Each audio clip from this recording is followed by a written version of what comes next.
Sojourner Truth grew up speaking Dutch, and when she was 9, she was sold for $100 to an English-speaking family.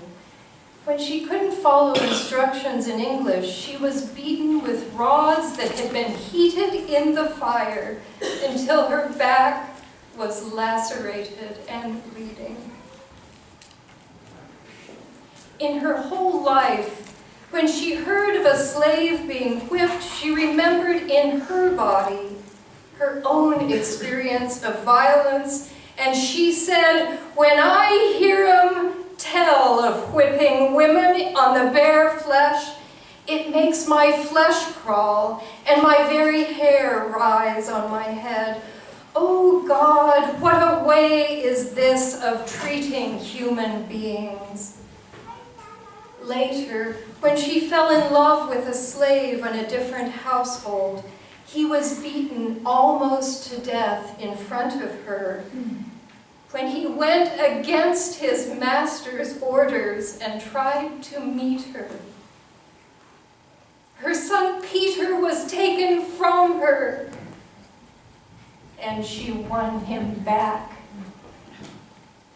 Like the songs we sing, the spirituals we love to sing and hear, joy and sorrow were intertwined in the fabric of her life.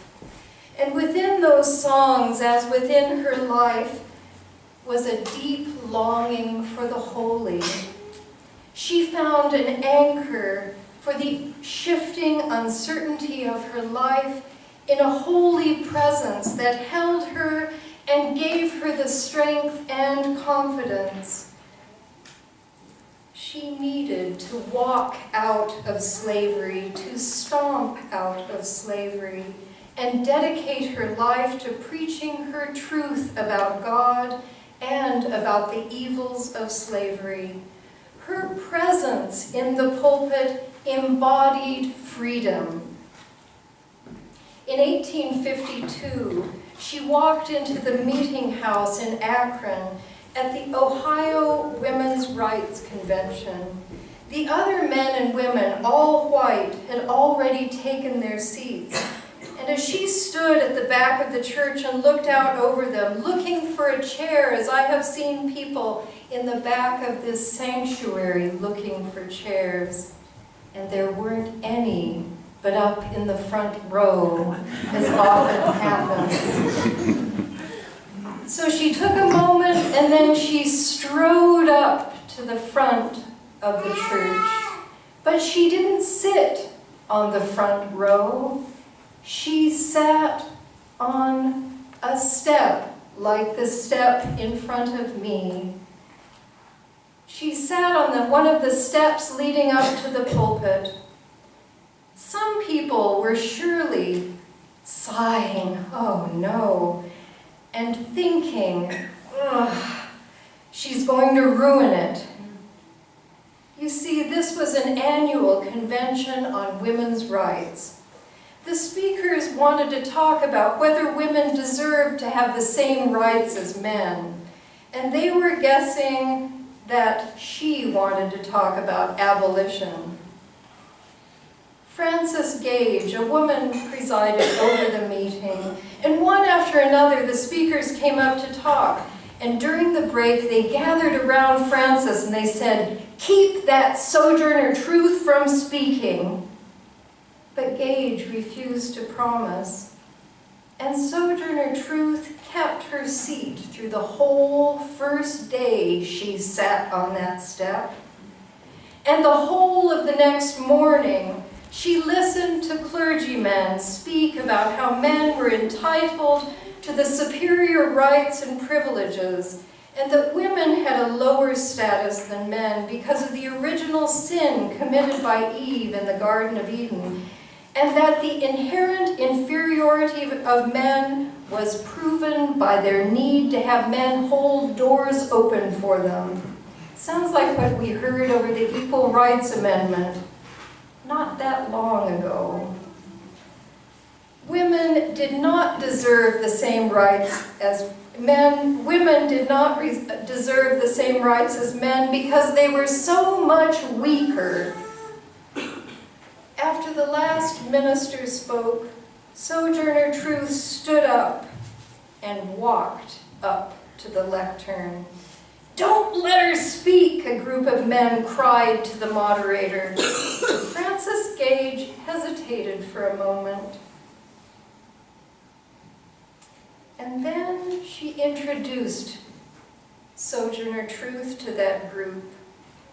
Truth turned to the minister who had said that women were too weak to deserve equal rights. "How could that be?" she asked. "Nobody had ever helped me over a mud puddle or ever given me the best place anywhere." She pulled herself upright to her full 6 feet of height in a loud voice which sounded like some, and they wrote this down, like rolling thunder. She said, "And ain't I a woman? Look at me, look at my arm." And she rolled up, which I cannot do, her sleeve up to her shoulder. It was not a plump arm that she showed people. It was lean and sinewy from many years of hard labor. "I have plowed," she said, "and planted and gathered into barns, and no man could head me. And ain't I a woman?"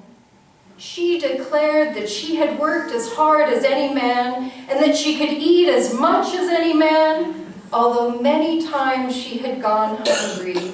She had borne children only to watch them be sold into slavery.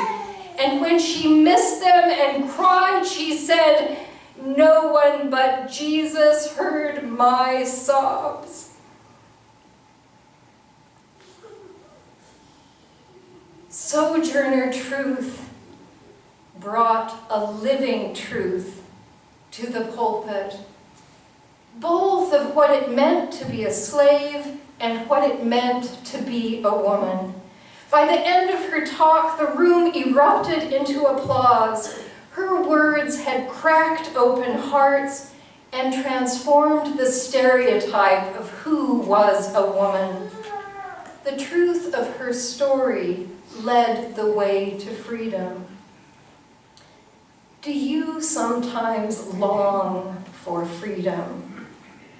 On the surface, we are free, and yet when I sing a spiritual, I feel a deep longing. The words and music of spirituals become a vehicle for all the joy and sorrow of our lives and voice our human desire to be free. Some of us in this room, many of us, hold experiences of being oppressed and of painfully losing children during a divorce. But only a few of us hold the history, the legacy of being enslaved. There are 2 parts of Sojourner Truth's legacy that I wanted to give to you today, that I want to articulate, that have been difficult for me to see. One is that while I want to see myself in her journey to freedom, I also must see that my ancestry clearly lies with the oppressors, the white European slave owners. As many of you, my family history has been researched, some places back to Adam.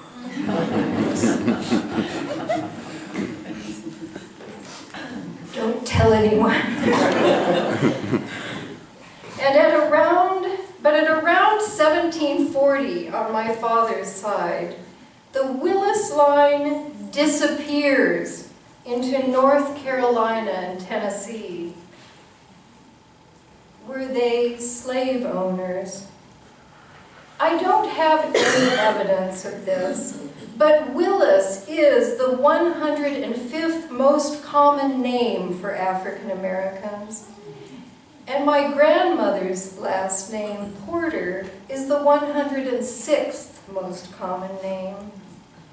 I wonder how many of us in this room are connected through uncles and aunts or cousins many times removed to the slave owners, or how many of our ancestors tolerated that injustice, reaped the benefits of a society that enslaved.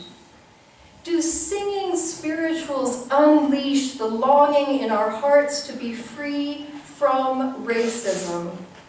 The racism that is still a part of the fabric of this society. In a recent meeting I attended of Unitarian Universalist ministers, I was blessed to be able to hear one of the best preachers on this earth, Reverend James Forbes. He talked about the great giants that threaten our peace, the isms, the racism that undergirds our economy and legal and education systems, the materialism that keeps us from making tough choices to save our environment.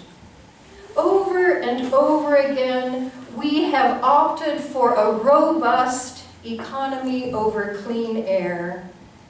Will we ever be free from the chains that bind us to behavior that leads us into war and the devastation of our earth?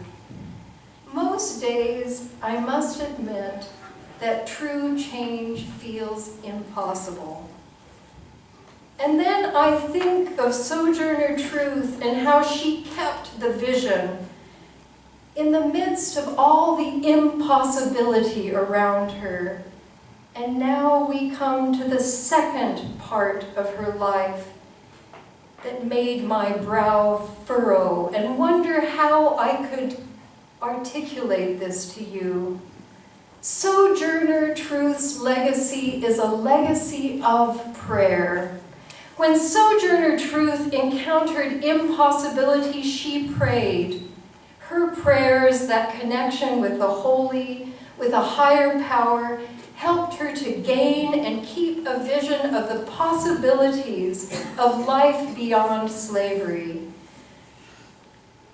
For many of us, the word prayer sends chills through us. Some of us were taught a way to pray that no longer suits us. Some of us even have a kind of PTSD associated with prayer because we asked ourselves, or we were asked to ask ourselves, to change something that was our essence. Prayer has been used as a bludgeon. I know that because I used prayer that way for years. And yet, Sojourner Truth's life is clear. Her vision came through her prayers, and that vision led her to transformation. Prayer opened up for me in Japan when someone, a Buddhist priest I was studying with, told me that meditation was a listening prayer. In fact, my teacher thought that other kinds of prayer, this supplication, was kind of silly.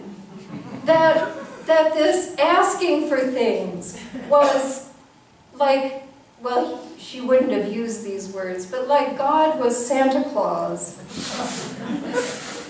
But that meditation was a way of listening. From that time, I gingerly, and I must say fearfully, began to pray, not in supplication, as I had, but in quietly listening. I prayed to the night sky, under the night sky, when Lou and I watched for falling stars. I prayed to the mystery that Albert Einstein saw when he looked out to the universe, and to that loving presence that would protect Sojourner Truth on her journey ahead. And today my prayer is to see the possibility of what could be. What impossibilities stand before you? What does your voice want to speak to power? When Sojourner Truth was discouraged and she prayed to see beyond her discouragement, she found a vision. And that prayer can empower us with a vision beyond the suffering around us. I pray for a vision where gay teenagers will not commit suicide, where they will find shelter and love. I have also begun to pray for a vision of a winter that is free of dangerous smog, where there are no days when it is dangerous for our children and loved ones to walk or run around one of our beautiful parks. I pray for a vision of what I could do, what we could do to make those visions reality. What vision would you like to see? This next Tuesday morning at 9:15, I will be giving the prayer in our Capitol building. A prayer that the lawmakers can see a vision of what can be. And I will bring your vision with me. I will pray that they will walk through their days with compassion and that their lawmaking will be done in that spirit. The history of Unitarian Universalism is full of people with visions who have articulated them and changed the world. To give us hope in the change that we can make, I invoke their names so that they can stand with us and Sojourner Truth in our place of prayer and vision. These were all Unitarian Universalists.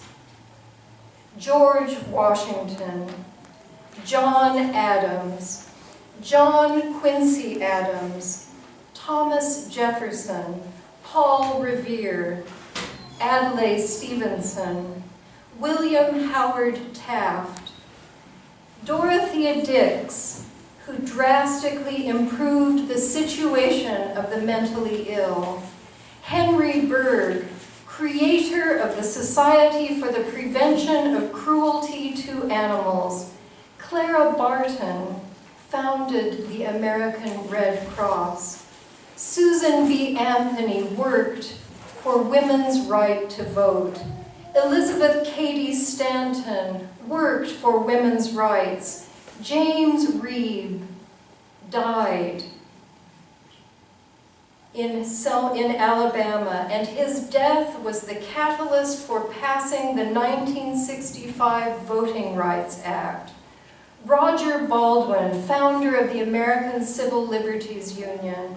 Mary White Ovington, founder of the NAACP, Florence Nightingale, Oliver Wendell Holmes, and all of us. Let us lift our voices and pray that our feet will be guided toward the vision we can see. May it be so.